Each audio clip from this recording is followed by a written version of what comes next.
ये सारी समस्याओं की जड़ में भी सरकार है। उचित मूल्य है, उचित मूल्य जो उचित है, पहले से उचित है, उसके लिए उचित चीज के लिए आंदोलन तो कहीं भी किसी भी सभ्य समाज में जस्टिफाइड नहीं है। मतलब ऐसा करे कि किसानों के बच्चे किसानी करें, ये कब होगा? इसे समझना है तो बस इतना समझ लीजिए, किसी किसान के यहाँ से कुछ अपना सामान खरीदिए, कोई अनाज खरीदिए जी। और फिर जाके किसी मॉल से जाके खरीद के लेके, दुकान से लेकर, फिर आप दोनों का डिफरेंस समझ लीजिए कि क्या मिलता है, क्या होता है। तो मेरे हिसाब से तो ऐसा भी कुछ मॉडल हो सकता था किसानों के लिए, सरकार प्रेजेंट कर सकती थी कि exactly, यही सवाल, यही बात, सरकार सब कुछ कर सकती है। नमस्कार, आज के कुलवृक्ष पॉडकास्ट में हमारे साथ हैं देश के वरिष्ठ पत्रकार जो कि सुप्रीम कोर्ट को कवर करते हैं और न्यूज़ 24 में अक्सर इनको हम देख रहे हैं, सुन रहे हैं और वाक्य शैली के बहुत ही धनी हैं।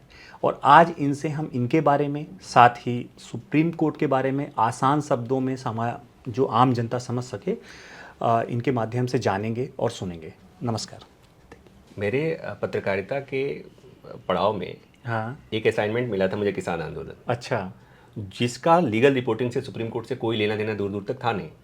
अच्छा। फिर भी मैंने रिपोर्ट किया किसान आंदोलन। अच्छा। और दिल्ली के किसान आंदोलन की जब चर्चा होगी और मीडिया रिपोर्ट्स की चर्चा होगी, पत्रकारिता की चर्चा होगी, मीडिया ने कैसे रिपोर्ट किया चर्चा होगी, पत्रकारों की चर्चा होगी और दिल्ली के 2-4 पत्रकारों की चर्चा होगी, तो उसमें प्रभाकर मिश्रा का नाम आएगा आपको। तो वो कोर्ट से बाहर मैंने रिपोर्ट की थी और उस पर मैंने किताब लिखी थी, किसान बनाम सरकार, आंदोलन की कहानियाँ। और आप यकीन नहीं मानेंगे, वो मुझे लगता है कि किसान आंदोलन में शामिल तमाम किसान संगठनों और किसानों के घर वो किताब पहुंची, मिली, लोगों ने उसे पढ़ा और उसमें मैंने किसान आंदोलन को लेके जितने लोगों के सवाल हो सकते हैं, सारे सवालों के जवाब ढूंढने की कोशिश करी है जी।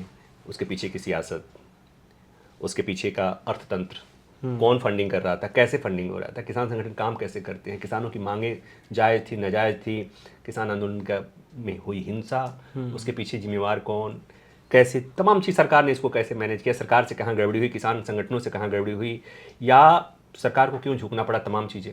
तो ये सुप्रीम कोर्ट के बाहर की चीज़ थी, फिर मैंने उसे किया। उसकी वजह थी मेरा, एक कहते हैं कुछ असाइनमेंट ऐसा होता है जो आपके दिल के करीब होता है जी। तो चूँकि मैं किसान परिवार से ही हूँ, किसानी को समझा है, किसानी को देखा है, किसानों की जो प्लाइट है, जो उनकी पीड़ा है, उसे मैंने महसूस किया। पिताजी मेरे किसान थे, तो मुझे लगा कि इस आंदोलन में जो लोग शामिल, कुछ किसान हैं, उस आंदोलन में कई तरह के किसान शामिल थे। कई तरह के, जिसमें आढ़तिये थे, बड़े किसान थे। नहीं, आढ़तियों का होना यहाँ बड़ी बात नहीं हुई। आढ़ती थे, आढ़ती इन्वॉल्व थे, आढ़ती थे। क्या उनको कुछ फर्क पड़ रहा था उस मतलब हाँ, अगर ये कानून पारित हो जाता तो उससे आढ़तियों को फर्क पड़ रहा था इसलिए किसान आंदोलन हुआ, कि वाकई किसानों को फर्क पड़ने वाला था इसलिए आंदोलन हुआ? इस देश में जो छोटे, जिसको जेन्युइनली जिन किसानों को फर्क पड़ना था, वो किसान या तो मरे हुए इन द सेंस कि उनके पास इतनी क्षमता नहीं कि वो आंदोलन खड़ा कर सके जी। आज़ादी के लड़ाई के दौरान बहुत लोग ऐसे थे जो रोजी रोटी के लिए मर रहे थे जी, लेकिन उनके लिए लोग लड़ रहे थे। तो जो लड़ रहे थे जी, जो सक्षम थे जी, उन्होंने उन्हें समझाया होगा ना कि जननी जन्मभूमि स्वर्गादपि गरीयसी, और आज़ादी की लड़ाई क्यों जरूरी है, और गुलामी की जंजीर हम इससे बेहतर हो सकते हैं जी। उसी तरह से उन किसानों को भी जागरूक किया गया। इसलिए उन्हें पता था, चाहे वो आढ़तिये हों या जिनका पॉलिटिकल इंटरेस्ट था, वो खुद से आंदोलन न कर सकते थे, न उनके सामने सरकार झुक सकती थी, इसलिए कि संख्या बल बहुत जरूरी है जी। इसलिए उन किसानों को भी शामिल किया गया था। तो जो जेन्युइन किसान थे, उनको मैं देखता था, मुझे लगता था कि इनके साथ अन्याय हो रहा है, उनकी बातें सुनी जानी चाहिए। अच्छा, इसलिए मैं उस आंदोलन के साथ को रिपोर्ट किया और पूरे 1 साल से ज़्यादा, 13 महीने के करीब आंदोलन चला था, उसमें मैंने रिपोर्ट किया था। तो एक तरह का वो असाइनमेंट हमारे दिल के करीब था। तो इससे किसान आंदोलन जो हुआ और जो किसान आंदोलन का जो ड्राफ्ट आया था, अगर वो पारित होता मतलब संसद में, तो उससे किसानों का बेनिफिट था कि नुकसान था? छोटे किसानों को, छोटे किसान मतलब मैं उनको कहता हूँ जिस देश में जो बड़ी आबादी है, जिसे सीमांत किसान कहते हैं, जिनको 2 एकड़ 3 के आसपास जमीन होती है, वो किसान अभी भी खेती करने की स्थिति में नहीं है, उनकी बहुत बुरी हालत है जी। उनके लिए अगर देखा जाए तो फ़ायदा हो सकता था, इसलिए कि जो उसमें कॉन्ट्रैक्ट सिस्टम की व्यवस्था जो की गई थी, तो उनको फ़ायदा हो सकता था। बड़े किसानों के लिए नुकसान हो रहा था, और इसलिए इस आंदोलन में बड़े किसान मुखर थे, शामिल थे जी। छोटे किसानों को बताया गया कि तुम्हारी जमीन चली जाएगी। और आपने फिर सुना होगा किसान आंदोलन में एक नारा चल रहा था कि ये फसल की लड़ाई नहीं, नस्ल की लड़ाई है। अच्छा, हाँ, ये काफी चर्चा में था जी। तो उन्हें लगता था कि हमारी जमीन छीन जाएगी। और उसके पीछे की कहानी भी, उसके पीछे की का जो भय है ना, उसको समझिए कि कहते हैं कि जमीन पर अगर आपकी जमीन पर दूसरे का हल चल गया, अच्छा, तो वो जमीन कभी वापस नहीं आती। ये जमीन के लिए, अब आप किसी भी किसान से बात करें, पुरखों की कहावत है जी, कि अगर आपकी जमीन पर किसी ने अपना हल रख दिया, वो जमीन किसी के पास चली गई, वो जमीन वापस आना मुश्किल होता है। आप जब छोटे किसानों, जब आप रेहन की प्रथा आपने सुना होगा कि जब कुछ पैसे के लिए आप अपनी जमीन गिरवी रख देते हैं, बहुत कम लोग होते हैं जो अपनी जमीन को वापस ले पाते हैं। जमीन चली गई सो चली गई। तो वहां पर उन किसानों के मन में ये भय आया कि कॉन्ट्रैक्ट फार्मिंग होगी, आप कॉन्ट्रैक्ट करेंगे, आपकी जमीन जब आप किसी कंपनी को दे देंगे, फिर कोई विवाद होगा, विवाद के निपटारे का तरीका गलत है, उसमें आपकी बात नहीं सुनी जाएगी, और धीरे से एक समय आएगा जब आपकी जमीन चली जाएगी। तो ये भय उन्हें दिखाया गया जी। और उस भय में कुछ भ्रम था और कुछ सच्चाई थी जी। कुछ भय भी था और कुछ सच्चाई भी थी। और इसलिए वो किसान भी इसमें लगे हुए थे जी। वो उस कानून का, कृषि कानून थे। तो आपको लगता है कि कृषि जो है, क्योंकि हमारे देश की अधिकतर जनसंख्या जो है गांव में रह रही है आज की डेट में भी, और वह किसानी से जुड़ी हुई है, और उससे काफ़ी बेनिफिट भी है देखा जाए तो देश को, इनडायरेक्ट या इनडायरेक्ट रूप में। आपको लगता है कि कृषि में भी जो है कॉमर्शियलाइजेशन यानी कॉर्पोरेट का घुसना जरूरी है? क्या उसके बिना भी नहीं उसको बेहतर किया जा सकता है? या ऐसी क्या चीज़ है कि कॉर्पोरेट के आने से कृषि में जो लॉस हो रहा है, यानी किसानों को जब कोई भी ओलावृष्टि हुई या अधिकतर बारिश हुई, ये सब नुकसान हो जाता है उनका, और उनको नहीं होगा, क्या उनके आने से ये नुकसान नहीं होगा? देखिए, कृषि जिस परंपरागत तरीके से हो रही है उसमें फ़ायदा नहीं है, और इसलिए कहते हैं किसान हमेशा गरीबी में मरता है, गरीब ही रहता है।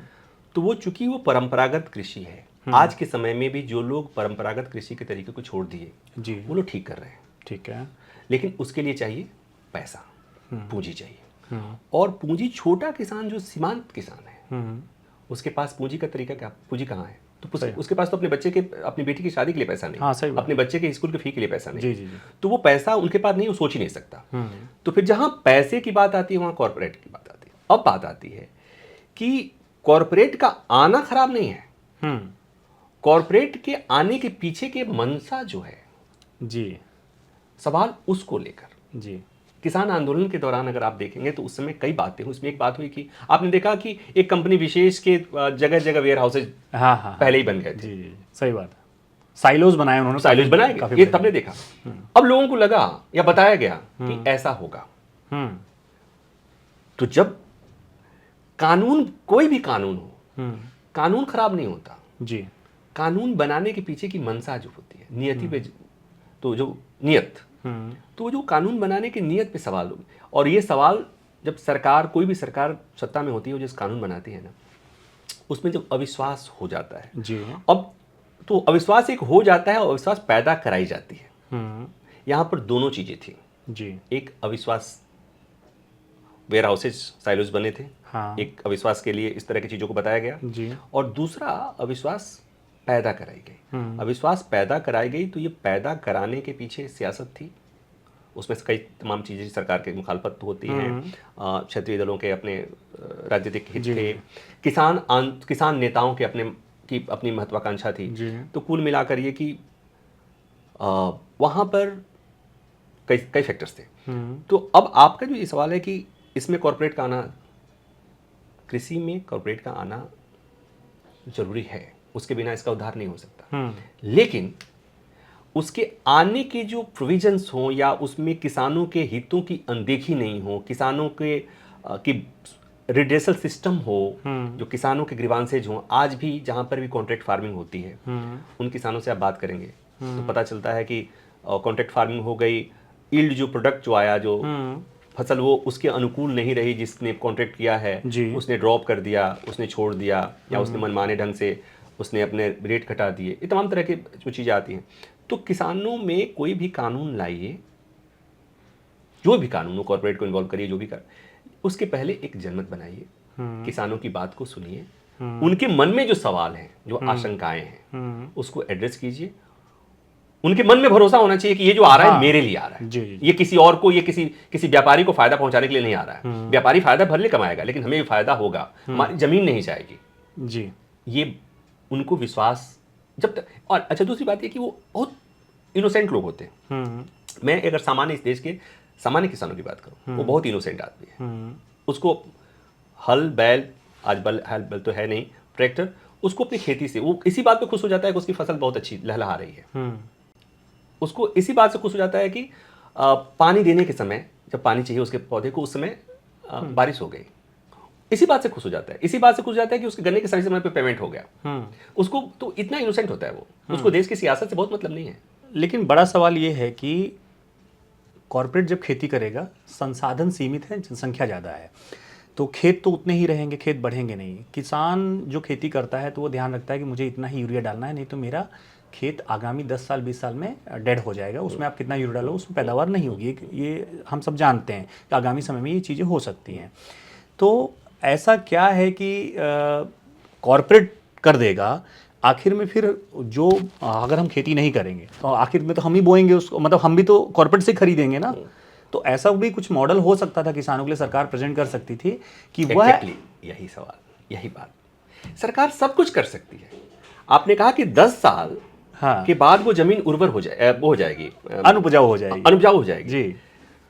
तो आप समझिए कि जब दवा बनती है कोई दवा, तो दवा में क्या कंपोनेंट होने चाहिए जी, वो सब निर्धारित होता है।